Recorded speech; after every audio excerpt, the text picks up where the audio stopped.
কথা কন না, এটা করা যাবে না।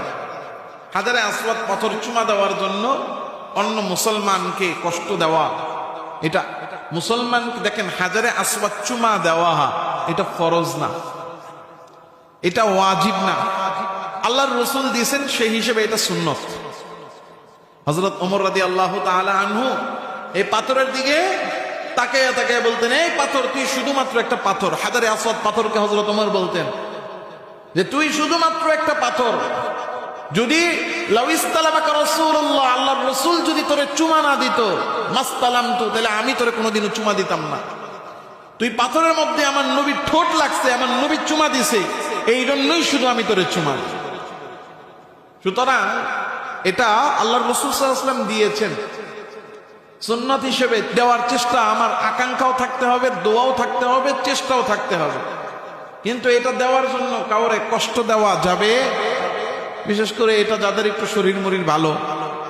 এই আফ্রিকার কিছু বড় ভাই আছে, ওনারা অনেক লম্বা, দেহ ভালো মাশাআল্লাহ, কিন্তু ওনারা অনেক সময় বুঝেন না আবেগ। আসলে ওখানে গেলে কিছু করারও থাকে না, ওই জায়গার সিস্টেমটাই এমন, আবেগ কাজ করে।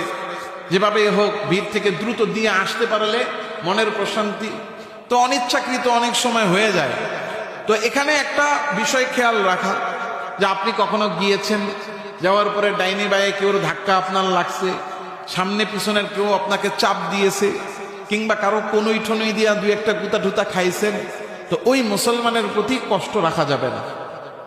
আপনি তাকে তার উপর কষ্ট না রেখে তারে আপনি মাফ করে দেন, যে আল্লাহ ওর ধাক্কা খাওয়ার কারণে আমি চুমা খাইতে পারিনি, কিন্তু আমার ধাক্কাটা দিয়া চুমাটা দিছে, এটার উসিলায় আপনি মাফ করে দেন। কি আল্লাহ কি মাফ এই উসিলায় করতে পারেন কি পারেন না? মাফ পাওয়ার জন্য চুমাই খাইতে হবে এমন তো কোনো বাধ্যবাধকতার শর্ত নাই, যে আল্লাহ এই চুমা না খাইলে আল্লাহ গুনাহ মাফ করবে না। কি এজন্য দুইটা কথা মনে রাখা, একটা হলো আমি যখন চুমা দিতে যাব কাউরে কষ্ট দিব না। এই চুমা দেওয়ার জন্য কেউ যদি আমার কষ্ট দিয়েও ফেলে, ধাক্কা ধুক্কা একটু দিয়ে ফেলছে, তাহলে তার প্রতি মনের মধ্যে কষ্ট রাখা যাবে না, তারে আমি মাফ করে দিই, যাতে এই তারে আমি মাফ করে দিলাম, তার দ্বারা কষ্ট পাওয়ার পরে তারে মাফ করলাম কেন? যাতে আল্লাহ আমারে মাফ করে দেন। পারা যাবে না আল্লাহ। এই হাজারে আসওয়াদ পাথর ইসমাঈল আলাইহিস সালাম আবু কুবাইস পাহাড় থেকে এনে কাবা ঘরের একেবারে কোণার মধ্যে স্থাপন করে দিলেন। আল্লাহ, এই আবু কুবাইস পাহাড়, এটা একবারে আল্লাহর রাসূল সাল্লাল্লাহু আলাইহি ওয়াসাল্লামের ঘরের সাথে। আল্লাহু আকবার।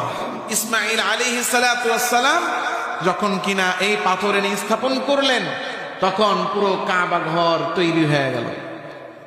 এই কাবা ঘরের স্থাপনা হওয়ার পরেই এবার আল্লাহ হুকুম দিয়ে দিলেন, ইব্রাহিম তুমি সারা পৃথিবীর মানুষকে হজের জন্য আহ্বান করো।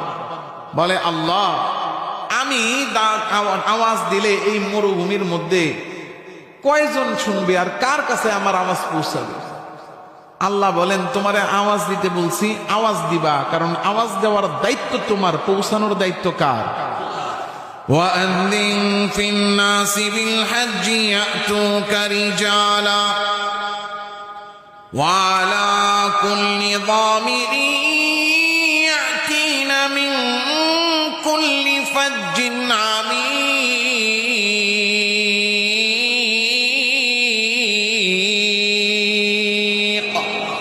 আল্লাহ তাআলা রব্বুল আলামিন এই নির্মাণের পরে ইব্রাহিম আলাইহিস সালামকে হুকুম করলেন, তুমি এই পৃথিবীর মানুষরে আওয়াজ দাও। ইব্রাহিম আলাইহিস সালাম এলান দেওয়ার জন্য এই আবু কুবাইস পাহাড়ের উপরে উঠে গেছেন। ইসলামের সাথে এই আবু কুবাইস পাহাড়ের অনেক স্মৃতি বিজড়িত। মনে রাখবেন, আবু কুবাইস এই পাহাড়টা একেবারে নবীজি সাল্লাল্লাহু আলাইহি ওয়াসাল্লামের ঘরের পিছনে। বাংলাদেশের হাজিরা যখন মক্কায় যায়, যাওয়ার পরে আর কিছু খুঁজুক আর না খুঁজুক, গিয়া আবু জাহেলের বাড়িটা খুঁজে। কথা কন না কে?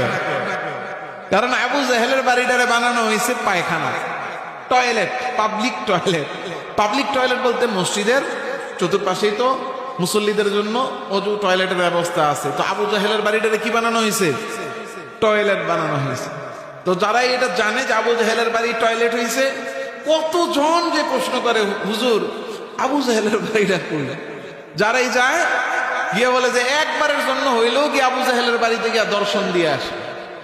আইসা হ্যাঁ বলে হুজুর যা খাইছিলাম সাইরা দিয়েছি। কই? আবু জাহেলের বাড়িতে উপহার। আবু জাহেলের বাড়িতে উপহার দিতে যায়। আবু জাহেলের বাড়িটার যেখানে টয়লেটটা এর পিছনে আল্লাহর রসুল সাল্লাল্লাহু আলাইহি ওয়াসাল্লামের ঘর, যেটাকে লাইব্রেরি বানানো হয়েছে, আর নবীজির ঘরের পিছনেই হলো কি এই আবু কুবাইস পাহাড়। ইব্রাহিম আলাইহিস সালাম আবু কুবাইস পাহাড়ের উপরে উঠে গেলেন। উঠে সারা পৃথিবীর মানুষকে ডাক দিতে লাগলো আল্লাহ তাআলার হুকুম অনুযায়ী। ইব্রাহিম আলাইহিস সালাম ওই আবু কুবাইস পাহাড়ের উপরে উঠে সারা পৃথিবীর মানুষকে ডাক দিতে লাগলেন, ও পৃথিবীর মানুষেরা, আল্লাহর ঘর বানানো হয়েছে, আল্লাহ তোমাদেরকে দাওয়াত দেন। আমি ইব্রাহিম তোমাদেরকে আল্লাহর পক্ষ থেকে ডাক দিয়া দাওয়াত পৌঁছে দেই, তোমরা আসো আসো আল্লাহর ঘরে, আল্লাহর ঘরে হজ করার জন্য আসো। ইব্রাহিম আলাইহিস সালাম যখন খালি গলায় আওয়াজ দিলেন, আমার আল্লাহ ওই আওয়াজটা পৃথিবীর আনাচে কানাচে থেকে নিয়ে সারা পৃথিবীতে, এমনকি আলামুল আরওয়াহ রূহের জগতের সমস্ত রূহদের কানেও ওই আওয়াজ পৌঁছে দিলেন।